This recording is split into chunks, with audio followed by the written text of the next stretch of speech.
i-share ko lang yung kwento ko sa sa sarili ko. Mhm.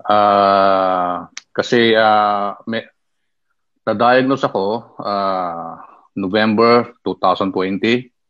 Na-diagnose ako na meron akong autoimmune disease. Pero bago 'yon, matagal na akong merong ganitong sakit eh. Pero nung araw hindi ko pa alam na kung ano yung tawag sa kanya. So, kabataan ko pa lang noon, meron na ako nito hanggang ngayon. Siguro mga bandang buwan ng April 2020, inatake niya ako. Nasa trabaho ako noon. Oo. Um, Umaga pa lang masakit na yung paa ko eh, yung sa kaliwang paa ko. So, tiniis ko lang dahil gusto kong magpakitang gilas muna rin sa trabaho dahil bagong employer ko siya eh. Kaso ang problema, nung araw na napakabilis umangat ng sakit niya. Um, 11 pa lang ng umaga, hindi ko na kaya. Dahil sobrang sakit na siya. Tapos mataas na yung lagnat ko. Tapos ginawa ko, nagpaalam ako sa supervisor ko dahil hindi ko na kaya. Pinayagan naman nila ako umuwi. Nakauwi ako ng bahay. Ah, Nagbihis ako, nagpahinga sandali. Maya-maya naramdaman ko na kailangan ko pumunta ng toilet kasi naiihi ako. So ngayon, pagbangon ko, pag-apak ko ng ganyan sa sahig, susubukan ko tumayo, hindi ko na kayang tumayo dahil yung pa ako sobrang sakit. Yung pakiramdam na para bang sa baba ng binti mo may nakapaikot na karayom. Ganun kasakit. Hindi mo siya pwedeng iapak ng diin. So, hindi talaga ako makakapaglakad. Kaya ang ginawa ko na lang, pumunta ako ng toilet, naglakad ako nakaluhod. So, nakapunta naman ako ng toilet. Ang ginawa ko, sa bowl, lumuhod din ako sa bowl dahil hindi nga ako pwedeng umihi na nakatayo. So, nakaihi naman ako, lumuhod ako sa bowl. So, ang ginawa ko noon, meron pa naman akong gamot na ginagamit kasi noon. Meron akong gamot na ginagamit na steroid. So, ginamit ko yung steroid na gamot ko. Gumana naman siya. Ah, Nawala naman yung kanyang, nabawasan naman yung kanyang sakit. Tapos kinabukasan, humingi na lang ako sa doktor ng panibagong dagdag ng steroid dahil kukulangin ako ng stock. So, nabigyan naman ako ng doktor ng steroid dito sa Australia. Mas mababa nga lang ang dosage dahil yun lang ang allowed sa Australia. Ngayon, ginamit ko siya ng isang linggo, dire-diretso, nawala naman siya. Nawala rin yung pamamaga ng paa ko. Tapos, after ng ilang buwan, mga siguro bandang July, bumalik na naman siya. Sinugod naman ako ngayon ng kasama ko sa bahay, sa ospital. Tapos yun, kinuha nila yung details ko, kinuha nila ako ng blood test. Tapos, binigyan nila ako ng pansamantalang painkiller. So, inantay ko na lang yung result nung panibago kong blood test. Nung dumating ang result, doon ko lang nalaman na meron akong autoimmune disease. So, tinanong ko nga sa doktor kung ano ang ibig sabihin ng autoimmune disease. Ang sabi niya sa akin, yung katawan mo, yung sariling katawan mo ang gumagawa ng sakit mo, yun ang paliwanag niya sa akin. Tapos, ang sabi niya sa akin, hindi siya nagagamot dahil kapag meron ka na niyan, hindi na siya nagagamot, o pwede lang siyang makontrol ng gamot. Sabi niya, yun ang paliwanag niya sa akin. So, ah ang nangyari, pinayagan niya ako na idiretso ko yung pag-inom ko ng steroid. So, ginamit ko yung steroid ng isang linggo ulit dahil ang sabi niya sa akin, isang linggo mo na siya kailangang inumin dahil hindi siya maganda sa kidney mo tsaka sa blood pressure mo.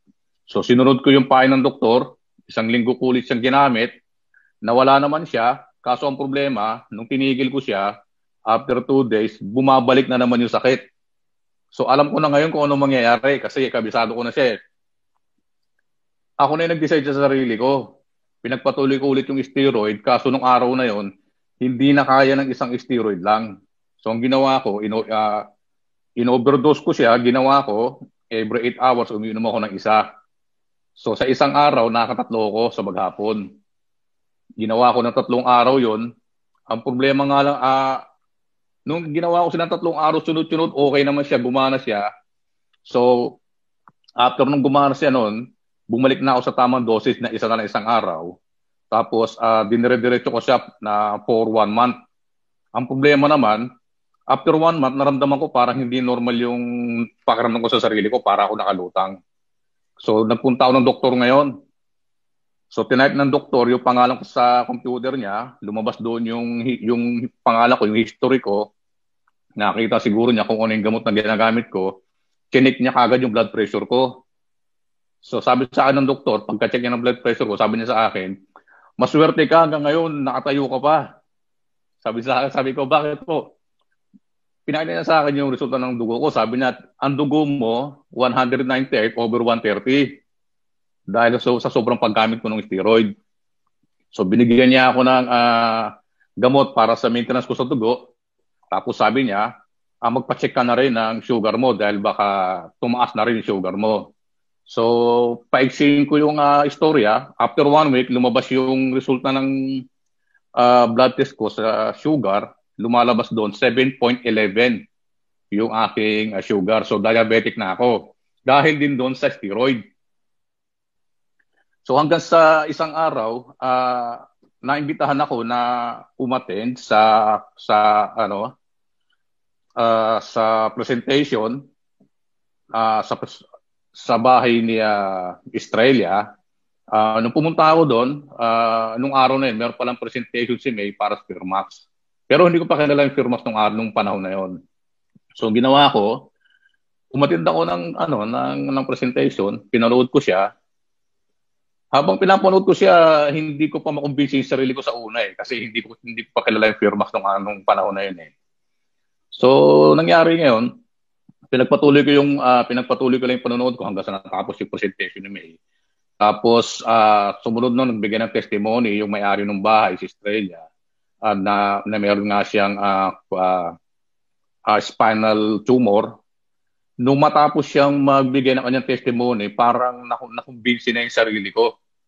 Tapos, sabi ni May, ang kagandahan sa product na inaalo ko sa inyo, pinapahid lang sa balat nyo, hindi nyo sa iniinom. So, mas lalo akong nakumbinsi ngayon. So, sabi ko kay May, sige, subukan ko. Subukan ko yung Firmax. Pero, bago ko sinubukan yung Firmax na yon, marami na akong mga pagkain na hindi kinakain noong 2020. Dahil, yung mga pagkain na yun, pag kinakain ko siya, sumasakit yung paa ko. So, yung pag kumain ako ng mga sausages, ng mga bacon, KFC, o nilagang baka, o kaya repolyo, pag kumakain ako niya nung dati, sumasakit kagad yung paa ko. So, hindi ko na kinakain yun, almost 1 year na, yung mga pagkain na yun.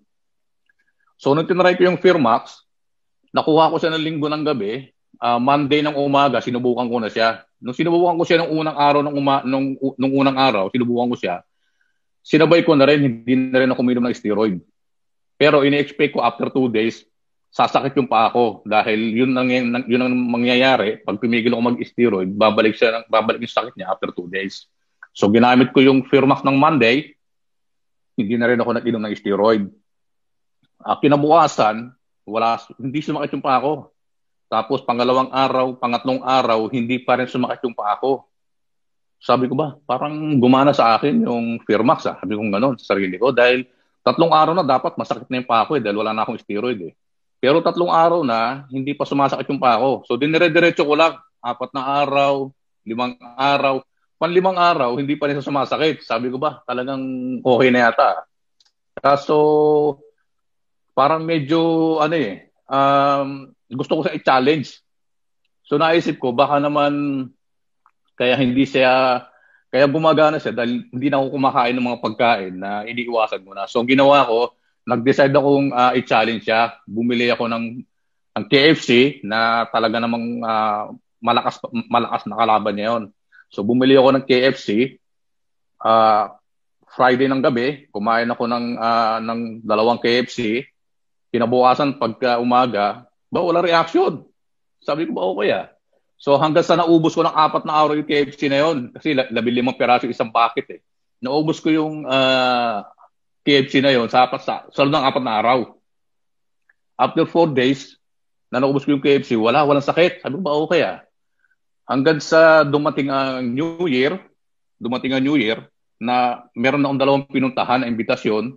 Sa unang imbitasyon, ang handa niya ay crispy ulo, dinuguan, at saka papaitan. So kinain ko lahat yon. Kasi kampante na ako eh. Kinain ko lahat yon. Okay naman. Tapos after ng bahay na yon, susunod ng bahay naman, ang handa naman niya ay crispy pata, sisig, bacon, sausage. Lahat din yon. Nakain ko rin lahat yung mga pagkain niya na yon. Hanggang matapos ang New Year, magpahanggang sa ngayon, maganda naman na ang kalagayan ng paa ko. Hanggang ngayon, wala siyang sakit. Kaya para sa akin, napakalaki nung naitulong nung firma sa akin. Tapos, yung kanya namang serum, nung una hindi ko siya ginagamit eh. Kasi sabi ko, serum pambabae yun eh.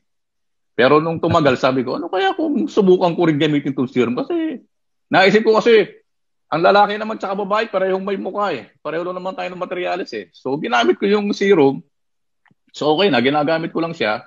Hanggang sa isang araw, nagkita kami sa isang lugar nung dati kong kaibigan na hindi ko inaasahan na magkikita kami doon.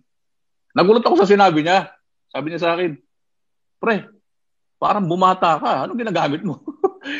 Yun ang sabi sa akin nung dati kong kaibigan. Hindi ko inaasahan yun dahil hindi ko naman nakikita yung araw-araw ko naman nakikita yung sarili ko eh. So, hindi ko inaasahan yung magiging reaksyon niya sa akin.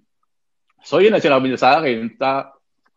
So, yun lang. Sabi ko sa kanya, dahil may ginagamit ako ngayon, nalaman ko na yung kaibigan ko gusto na rin mag-request na para magkaroon ng presentation sa bahay niya para masubukan niya rin gamitin.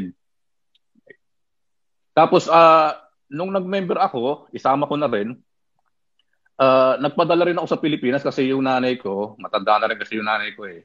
Meron na rin siyang problema sa mga back pain, shoulder, sa tuhod niya. So pinaliwanag ko lang sa kapatid ko, sa ate ko, na kung paano siya gamitin.